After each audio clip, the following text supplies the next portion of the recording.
celebrated a funeral yesterday over on the west side of Cincinnati. And as I walked around before Mass, just looking at the campus and whatever, I noticed a sign over the door of the school. St. Jude Parish, enhancing the spirit, mind, and body of its community.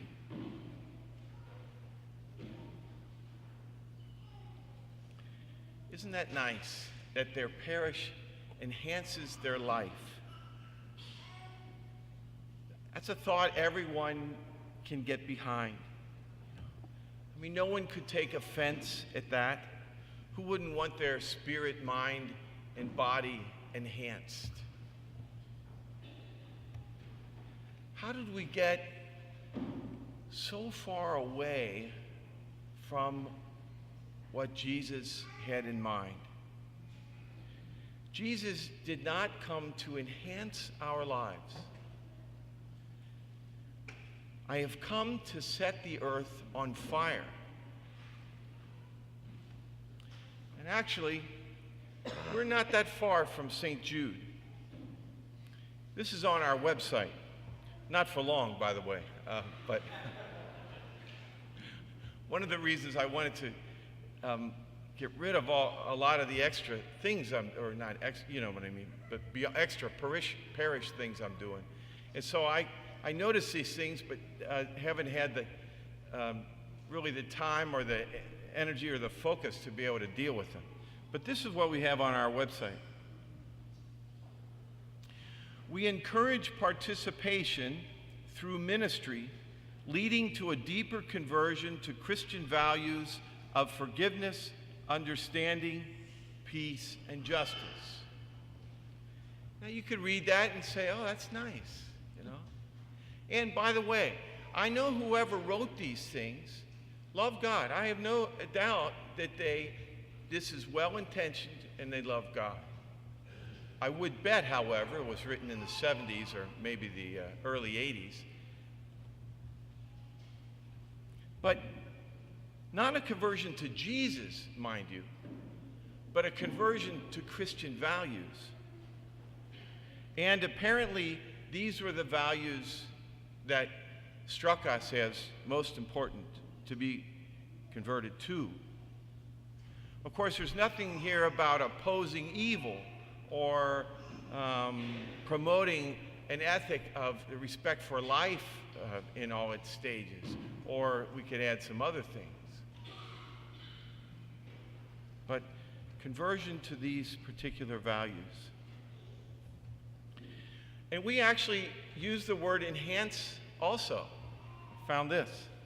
We support and enhance spiritual growth and fulfillment by promoting the good news of Jesus Christ in our community and throughout the world. Again, how could you be opposed to that? Who doesn't want to promote the good news throughout the world? I'm not really sure how we promote it throughout the world, but I guess we have a farther reach than I thought we had. I have come to set the earth on fire, and how I wish it were already blazing.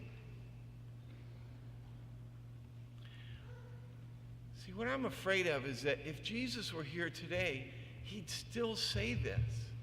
He'd look around and he'd say, I wish this fire were blazing.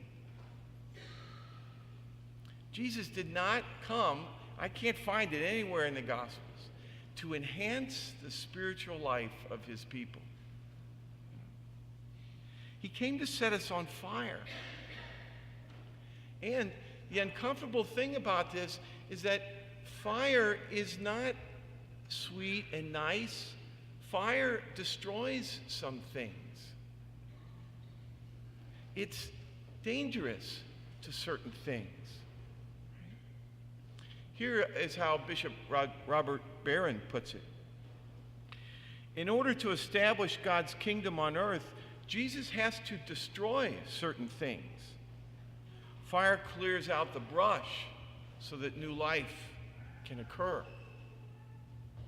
And yes, we might say, okay, we'd be okay with Jesus came to destroy Satan or destroy sin or, destroy death. We're okay with that, But the truth is, there are things within me that Jesus wants to destroy also.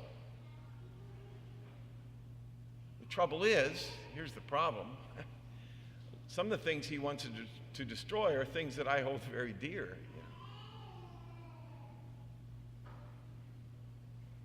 I've come to set the earth on fire, and that includes each of us, and how I wish it were already blazing. We've so domesticated the gospel, it seems to me, that it's lost its power. I forget who said it, but someone said the gospel should comfort the afflicted and afflict the comfortable. We want to be warmed by the gospel, it seems to me, not burned. We want God to shine his warmth down on us in a benevolent smile, not send a raging fire among us to destroy anything that's not from him. I want to read just a little something from one of Catherine's letters, St. Catherine's. She's writing to someone, and she writes, "Open your mind's eye and focus it on Christ crucified. Think of your soul as entering the fiery furnace of divine charity. What have you drawn from God in this way?" She writes, "You've drawn hatred and contempt for yourself."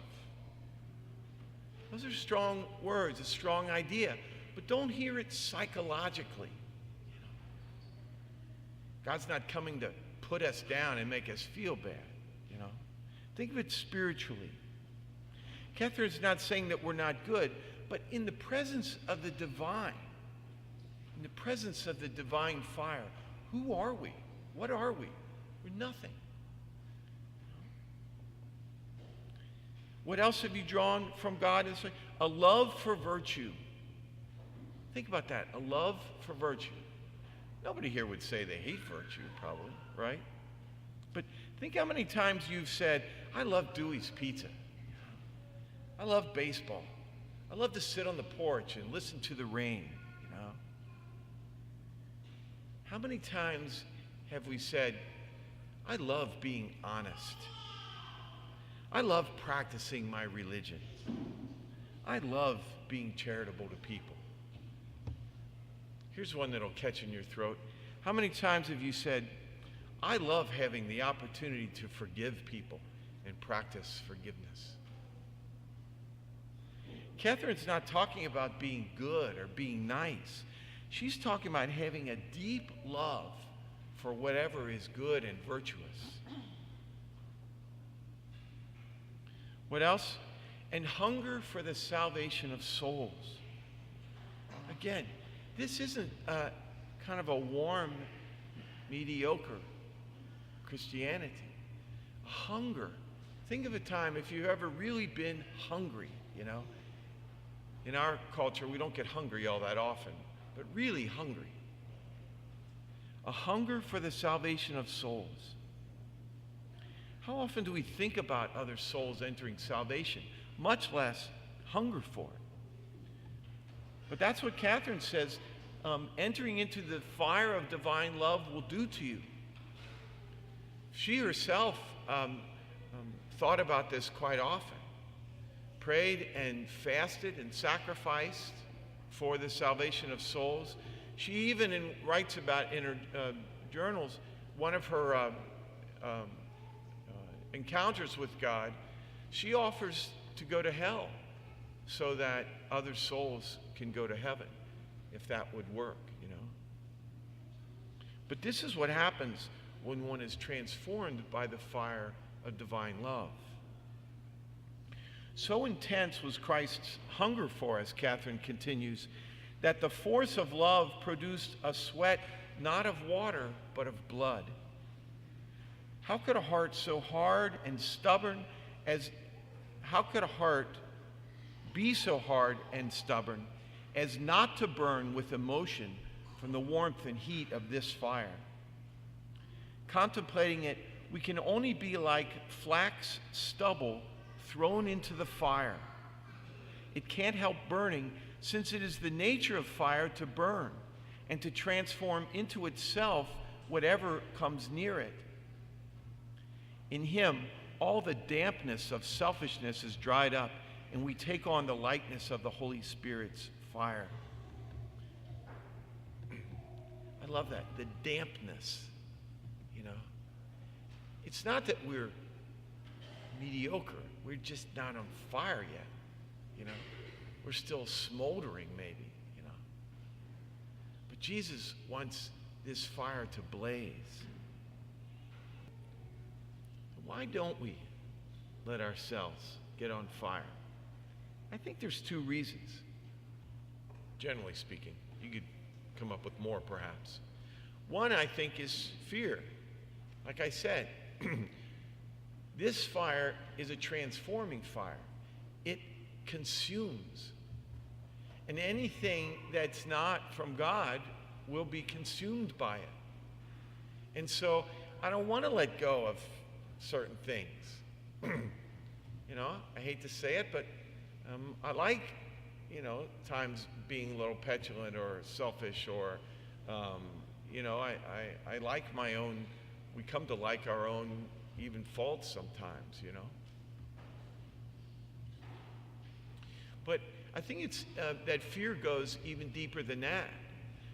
We're afraid we have to change. What do you mean, I have to become a priest or something? I have to become a nun if I get on fire for God? I mean, I can't play golf anymore?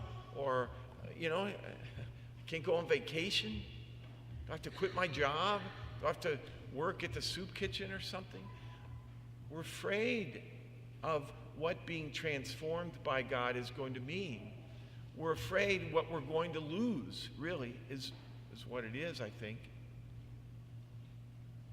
I think the other reason we don't let ourselves get too on fire, and certainly don't spread that, is we know quite well what happens to God's prophets, those who speak truth out into the world.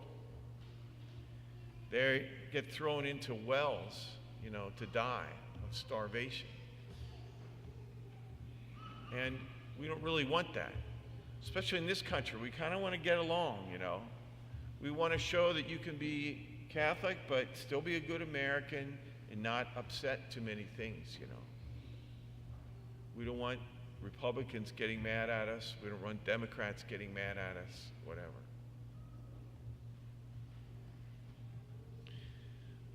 How do we come on fire? And what's it going to mean to us if we do become on fire? I don't know what exactly it's going to mean for each of you. I'm not always even sure until it happens, what happens to me as the fire ignites something and burns away something. It's painful, but it will make us more like God. It will make us better tools for God. And how do we do it? We keep opening ourselves through prayer. That's why I keep encouraging you. I can't encourage you enough. Make prayer a regular and significant part of your life. Read the scriptures. Meditate on them. Let them wash over you. Let them roll around inside. They will start to burn. That's why I encourage these small faith groups, faith-sharing groups. You know, that's why I give adult education things. We have speakers in here. That's why I encourage coming to Mass and the other sacraments. All these things will expose us to the fire. We can't do it ourselves.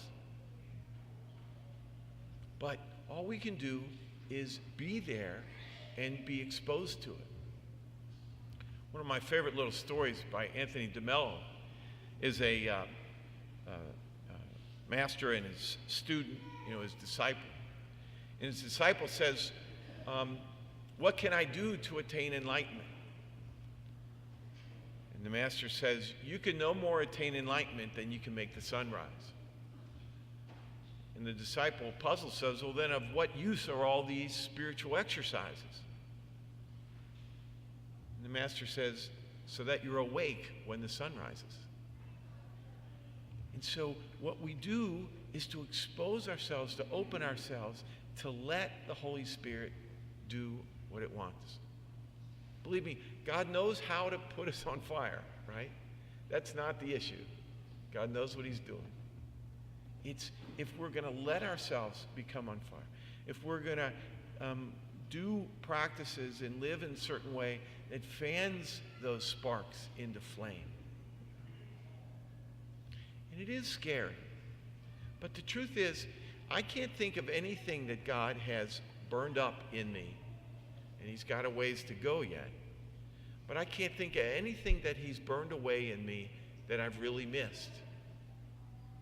Because when he burns something away that's not of him, it leaves room for more of him to be put in us. And anything good that he's put in me has far outweighed anything that I thought was good that was in me before. I've come to set the earth on fire, Jesus says, and how I wish it were already blazing. Let's do what we can to assist Jesus in that, both in ourselves and in the world.